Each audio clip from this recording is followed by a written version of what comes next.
I mean, when you were the head of operations for the U.S. Pacific Command and the Navy, like surely you had discussions about this, right? Like, how did those discussions go? Okay, so yeah, I was for the Joint Force, right? U.S. Indo-Pacific Command, and you're absolutely, we definitely wanted to work with them, and we were definitely told not only no, I couldn't visit there.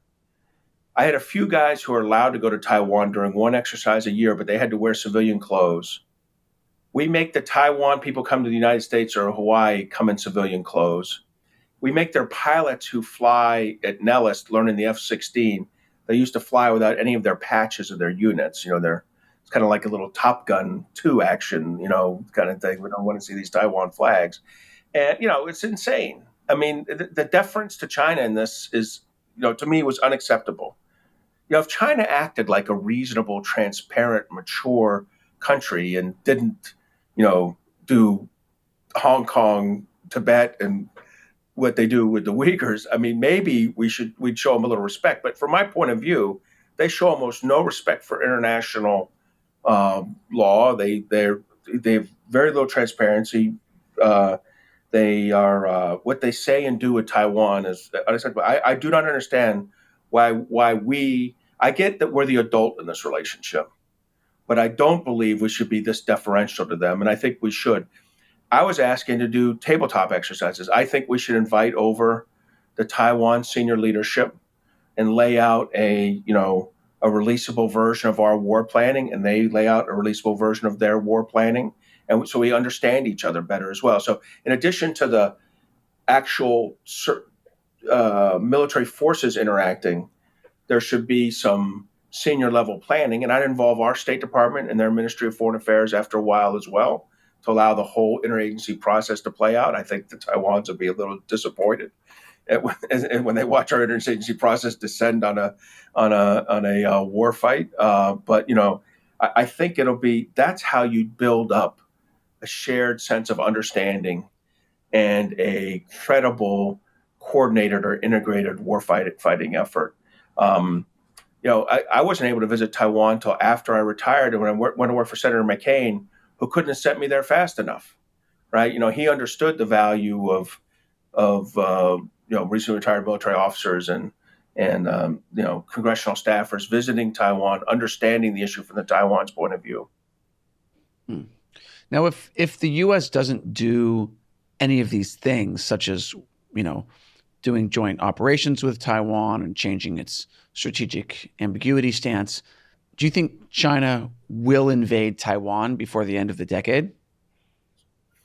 So that's a very good question. I think first, what I like to say is Admiral Davidson said this could happen by 2027. He wasn't, of course, accounting for us taking actions. And so I think if we do take actions, we can, and the Taiwanese take actions, we can push the date to the right. The question is, if we don't take actions, is something likely by 2030? I'd say yes. It may not be an explicit cross-strait invasion. They may decide that they have a gray zone way of doing this, using cyber attacks on their critical infrastructure, potentially, ballistic missile attacks, disinformation operations, maybe a quarantining or a blockading. It doesn't have to necessarily be the kind of heavily kinetic cross-state invasion, but I think something could happen by 2030, probably more in the gray zone. Now, I say that fully recognizing that I thought, and many of us, I think, in senior leadership positions thought that the Russians were kicking butt in gray zone warfare in Ukraine and broadly in the Caucasus. They'd done a great job. And for whatever reason, Vladimir Putin walked away from it. The annexation of Crimea was not a kinetic attack in the same way what's happened since February 24th. It was definitely the very aggressive end of gray zone warfare where little green men poured across the border. They cut the fiber optic cable out of Crimea to cut data flow into the Ukrainian capital and basically occupied it, and illegally annexed it over a period of about a month. So from my perspective, gray zone warfare has worked for authoritarian regimes in general. Not sure why Putin walked away from it, but I don't know that Xi will walk away from it. One of his lessons learned from Ukraine might be, hey, you ought to let that gray zone warfare play out to its real end game before you move to kinetic. That might delay a kinetic attack before 2030. So you talked about cyber. What do you, and of course that's your field now. What types of cyber warfare do you think we're seeing now with respect to Taiwan, and what do you think we're going to see in the next 3 to 5 years? You know, so I think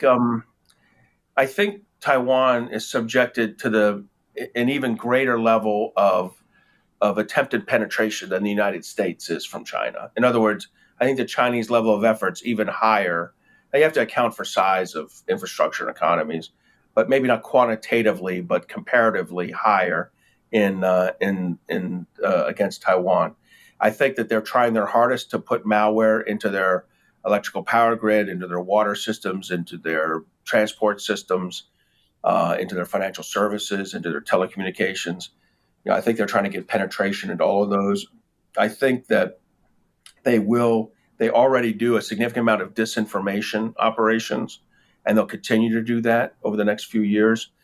So I think it's heavy. And I think, I hope that we're doing cyber capacity building exercises with them. Now, because of the size of their economy and their wealth, they wouldn't qualify for a USAID grant program like we did for Ukraine. By the way, that was really helpful. We gave a grant program starting in 2018, about $40 million over 4 years to help them with their cyber defenses. And I think that paid off.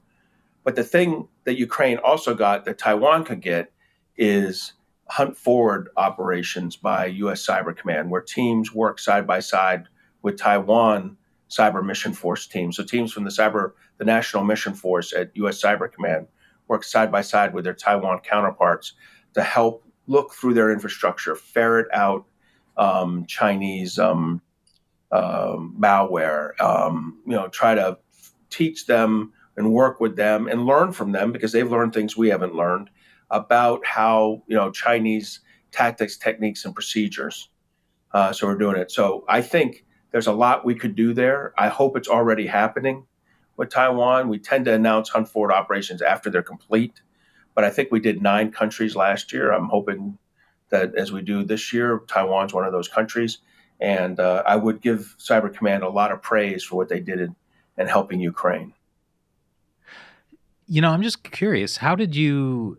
It sounded like you were frustrated with how the U.S. was approaching Taiwan. How did you deal with that when you were, in the Pacific?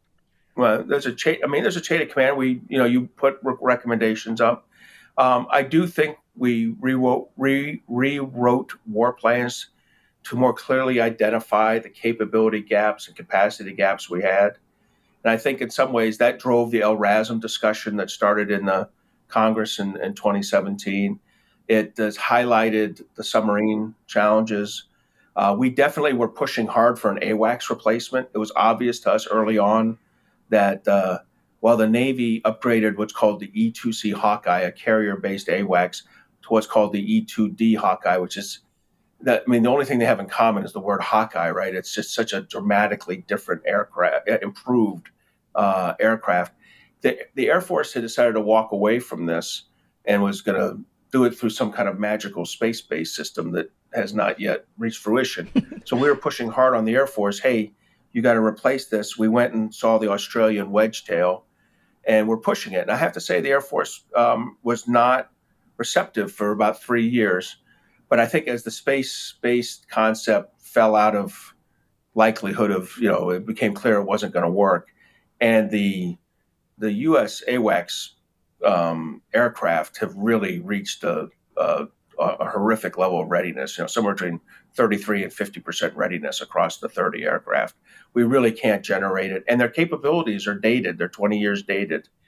The Air Force has now come around, and it's their own idea, of course. They're going to buy Wedgetail replacement aircraft. How did that happen? That's PACOM studying the most dangerous war plan, Taiwan, and determining this was an absolutely necessary component that we needed, and then arguing for it. And it took 3 or 4 years too long, just like the LRASM. but the Air Force is coming around now and procuring it. So I think that was that sounds very tactical, but that's when you're at a COCOM, that's how you respond. You don't get to like call the president up and say, hey, what's up here? Get your head on straight. We really had to deal with things at a more tactical, capabilities driven level. It's not like Stargate where there's the red phone with the direct line to the president. Not on my Yes. Yeah. Stargate is your military reference. Of course. I guess it was the Air Force. That's right. That's right.